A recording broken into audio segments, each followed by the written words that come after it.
আসসালামু আলাইকুম ওয়া রাহমাতুল্লাহি ওয়া বারাকাতুহু।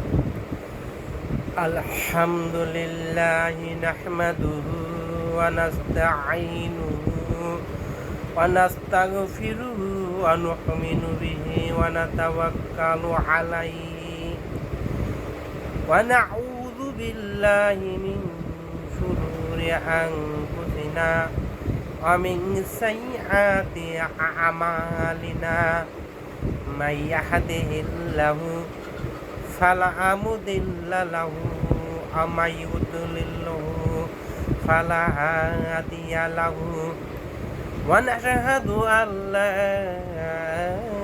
إله إلا الله ونشهد أن محمدا عبده ورسوله أرسله بالحق بشيرا ونذيرا وداعيا إلى الله بإذنه وسراجا منيرا فقد قال الله تعالى في كلامه المجيد والفرقانه الحميد إن الله ملائكته يصلون على النبي يا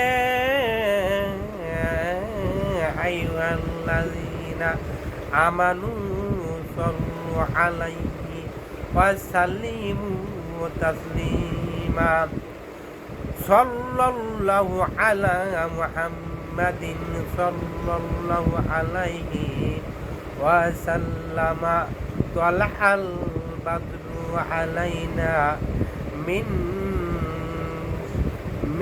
من شعين عاد الوعدي وذاب الشكر علينا مدحا لله صلى الله على محمد صلى الله আলাইহি ওয়াসাল্লাম। আল্লাহ পাকের কাছে লাখ কোটি শুকরিয়া। আল্লাহ রাব্বুল আলামিন আমাদেরকে সুষ্ঠু শ্বাস দান করেছেন, এই জন্য আমরা সবাই বলি আলহামদুলিল্লাহ। আল্লাহ পাকের কাছে সবচেয়ে বড় নিয়ামত হলো সুস্থ শরীর দান। সুস্থ শরীর কত বড় নিয়ামত, এ কথা বলে কখনো শেষ করা যাবে না। কিয়ামত পর্যন্ত সেজদা থাকা হয় তাহলে এই সুস্থ শরীরের নিয়ামত কখনো শেষ হবে না। আমরা দুই চোখে যা কিছু দেখি বা না দেখি সবই আল্লাহর নিয়ামত। আল্লাহর নিয়ামতের ভিতরে আমরা ডুবে আছি। আল্লাহ এই নিয়ামতের কথা আমাদেরকে প্রশ্ন করে, তাহলে আমরা এর জবাব কখনো আমরা দিতে পারবো না। আল্লাহ রাব্বুল আলামিন আমাদেরকে পৃথিবীতে বানাইছেন আল্লাহর হুকুম আহকাম মানার জন্য।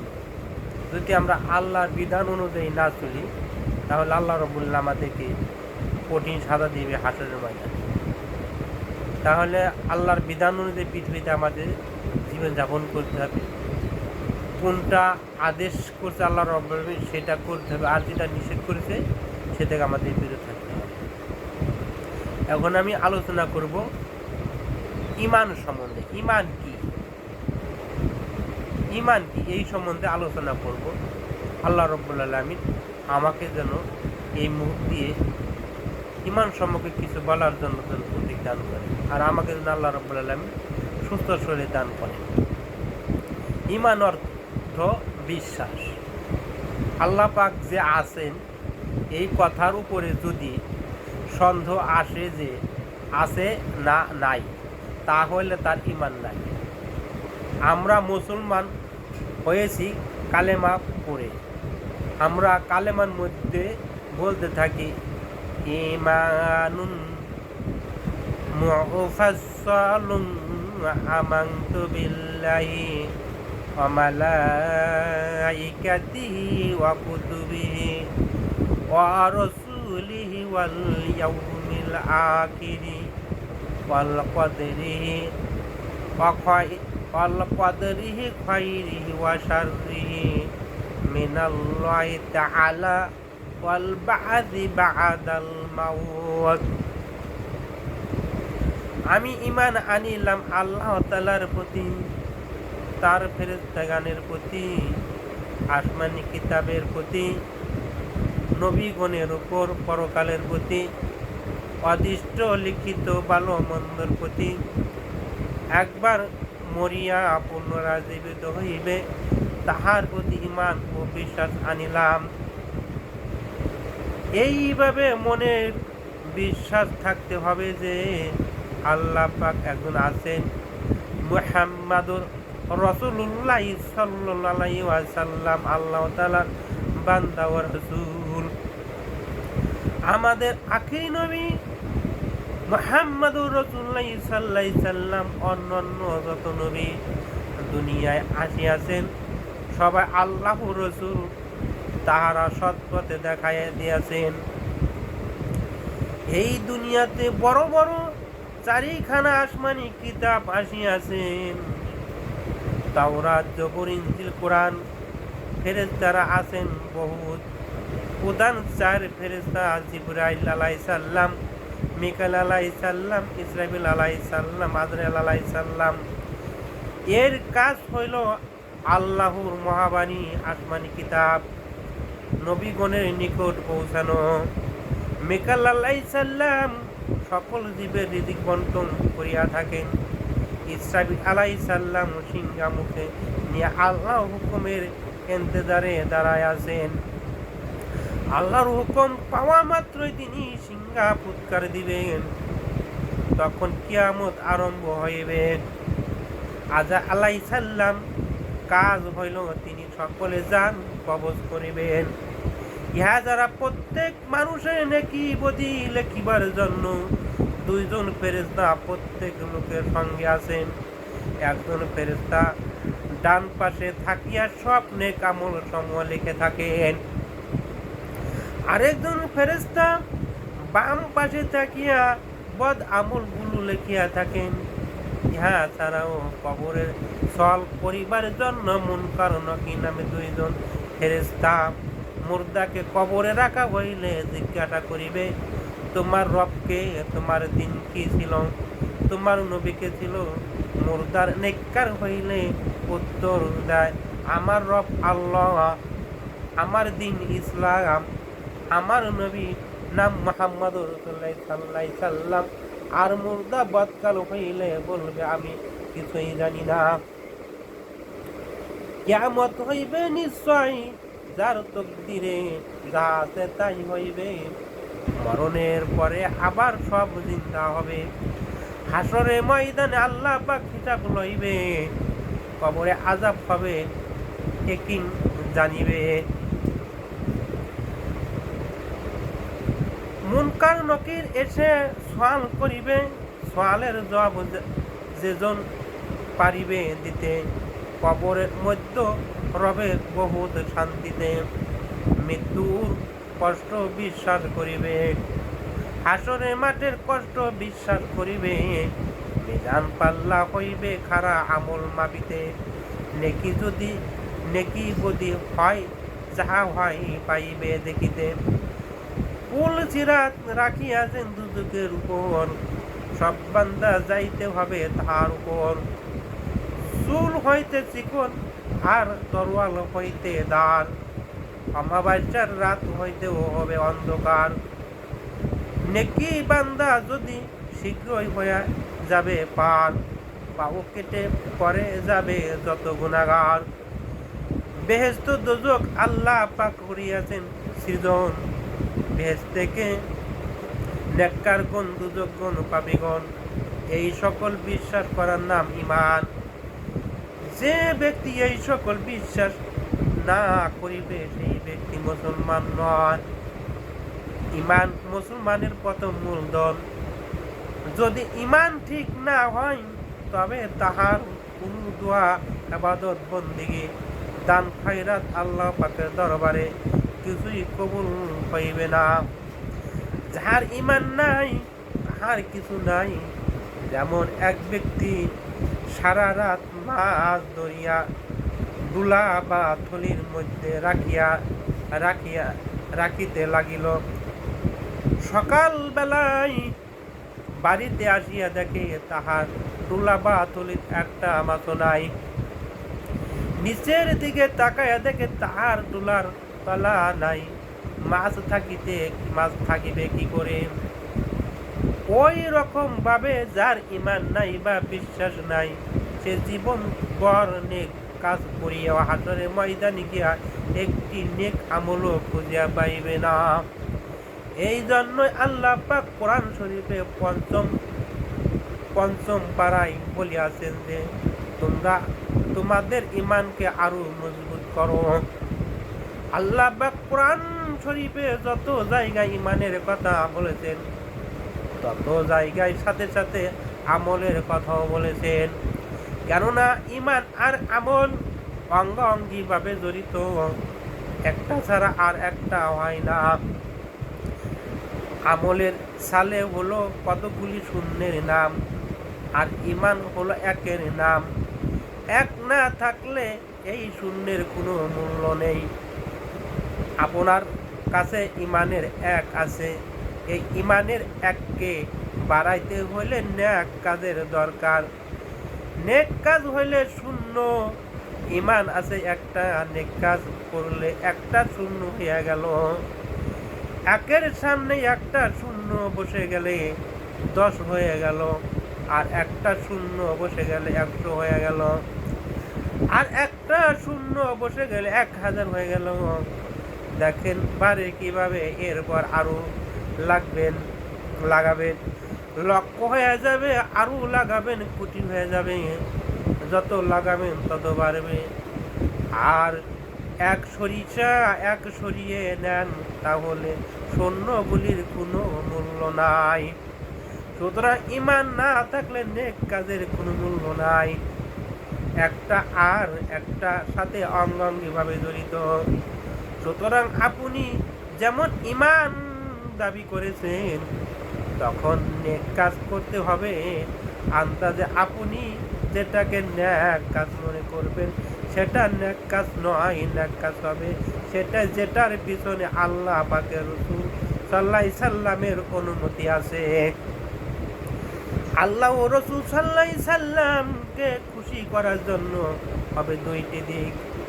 একটি হলো আল্লাহ ও রাসূলের আদেশ নির্দেশ মানিয়া চলতে হবে, আর একটা হলো উদ্দেশ্য থাকতে হবে আল্লাহ ও রাসূলের সন্তুষ্ট। তাহলে এই নেক কাজটা আপনার বিরাট উপকার হইবে। আমাদের ইমান আমাদের কাছে দাবি করে আমাদের যা চাওয়ার যা বলার সবটাই আল্লাহর কাছে চাইব, আর কারো কাছে নয়। চেয়ে দেখেন আল্লাহ দিতে পারেন কিনা। আল্লাহ বান্দাকে পরীক্ষা করে, আপনিও আল্লাহকে পরীক্ষা করে দেখেন পান কিনা। আপনি নামাজি হন, চরিত্রবান হন, দিনদার হন, ইমানদার হন, পর্দা করেন, রাত্রে সাজদায় করে কাঁদেন, সাক্ষাৎ গীবত বন্ধ করেন, মিথ্যা কথা বেহুদা কথা বন্ধ করেন, আল্লাহর জিকির করেন, কোরআন শরীফ পাঠ করেন, দেখেন পান কিনা। হাদিস শরীফ এসেছে, আমার নবী সাল্লাল্লাহু আলাইহি সাল্লাম বলেন, যখন তুমি নামাজের সাজদায় পড়ে যাবে, তখন তুমি অন্তরে খেয়াল করবে যে তোমার নাক আর কপালটা যেন আল্লাহ পাকের কুদরতির কদম মুবারকের উপরে সাজদা দিতেছ। এই চিন্তা করে সাজদা দিয়া দেখেন সেই সাজদা কত মজা। এইভাবে যদি আমরা আমাদের ইমান ও আকীদাকে মজবুত করতে পারি, তাহলে হবে সেটা আমাদের পাকা ইমান। শুধু কালেমা পড়া, গরুর গোশত খাওয়া ইমান হলো আলাদা কথা। আমার মানুষ যখন শয়তানে ধোঁকা পড়ে কোনো পাপের নিয়ত করে, আল্লাহ রব্বুল আলামিন বলেন, ও ফেরেশতারা, খবরদার আমার বান্দা পাপের নিয়ত করার কারণে তার আমলনামায় কোনো পাপ লিখিও না। পাপটা যখন করা হয়ে যাবে, তারপর বলে দেখো তওবা করে কিনা। যদি না করে তবে একটা পাপ লিখে রাখো। আর আমার বান্দা যখন ভালো একটা কাজ করার জন্য নিয়ত করে, কাজটা করে নাই, শুধু নিয়ত করার জন্য একটা নেকি লিখে দাও। তালিমের মজলিস আসার নিয়ত করেছে, আসে নাই, একটা নেকি লিখে দাও।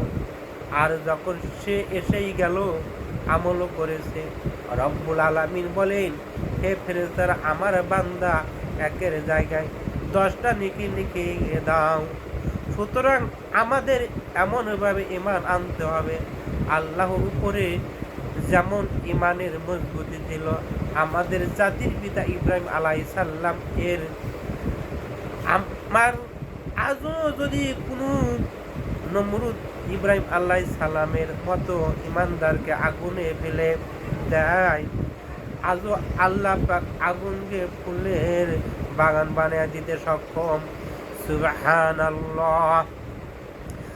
আল্লাহর উপর ঈমান আনতে হবে, আর নেক কাজ করে ঈমানকে শক্তিশালী করতে হবে, মানুষের উপকার করতে হবে, সৎ উপদেশ দিতে হবে, আত্মীয় স্বজনের কাপড় নাই কাপড় দিতে হবে, আত্মীয় না খেয়ে থাকে, প্রতিবেশী না খেয়ে থাকে, তাদের সাহায্য করতে হবে।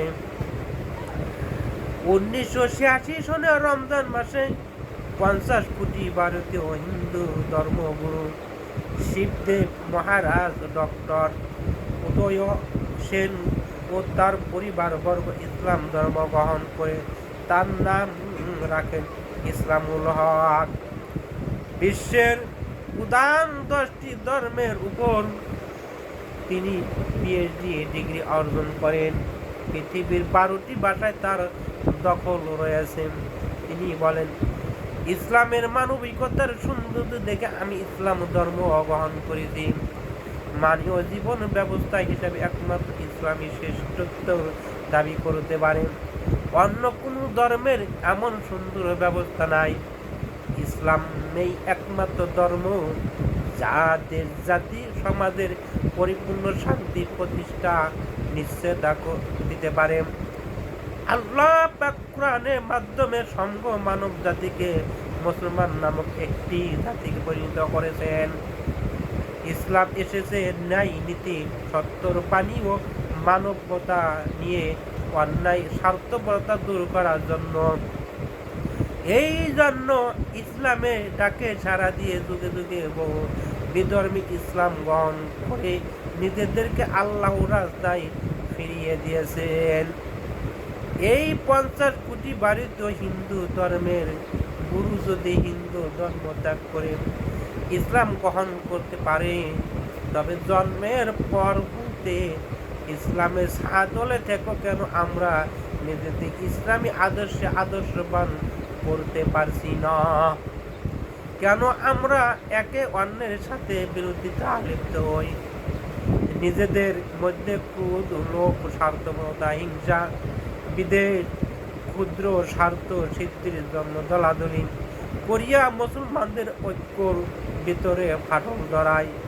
কোরআন হাদিসকে যদি আমরা আমল না নেই, তবে আমাদের ভবিষ্যতে অন্ধকার হবে, তাদের কোনো সন্দেহ নেই। আল্লাহ পাক তার কালামে বলেছেন, ওয়ামা কানাল্লাহু লিয়াযলিমাহুম ওয়ালাকিন কানু আনফুসাহুম ইয়াযলিমুন। আল্লাহ কারো উপরে জুলুম করেন না, তাহারাই নিজেরাই নিজেদের উপরে জুলুম টানিয়ে আনে। সূরা আনকাবুত আয়াত নম্বর 40। এখন চিন্তা করিয়া দেখেন যে বছরে বছরে মাস আসে, দিনে দিনে ঘন্টায় ঘন্টায় আমাদের উপরে যে আসমান জমিনে বালা নাজিল হইতেছে, তবু আমরা কেন সোজা হই না? যে পর্যন্ত আমরা আল্লাহ হুকুম আহকাম মতো না চলবো, সে পর্যন্ত এই সব বালা মুসিবত গজব আযাব আমাদের উপরে আসিতে থাকিবে। হে আল্লাহ, আপনার খাস রহমতের গুণে আমাদেরকে ঈমানের মজবুত করিয়া দিন। আপনার গজব আযাব হইতে আমাদেরকে বাঁচাইয়া ঈমান আমলের সাথে আপনার দরবারে পৌঁছাইয়া তৌফিক দান করুন। আমিন। আল্লাহ রাব্বুল আলামিন আমাদেরকে এই কথার উপরে আমল করার জন্য তৌফিক দান করুন। যে কথা বললাম, ইমানি 2-4টা কথাবার্তা বললাম, যদি এই কথার ভিতরে ভুল ত্রুটি হয়ে থাকে ক্ষমা দৃষ্টিতে দেখবেন। হাদিস কোরআন দিয়ে 2-4টি কথা বললাম, এই কথার উপরে আমি নিজে আমল করব, আর যারা আমার কথা শুনবেন তারা আমল করার চেষ্টা করবেন। আর যে কথাগুলি বললাম, কথাগুলি সবাই মনোযোগ সহকারে শুনবেন এবং বোঝার চেষ্টা করবেন। আর আপনাদের বাড়িতে যদি মা বোন থাকে তাদেরকে এই কথাগুলি শোনাবেন, তাদের ইমানের দাওয়াত দেবেন। আমি এই কথা বলে বিদায় নিলাম। আলাইনা ইল্লাল বালাগ।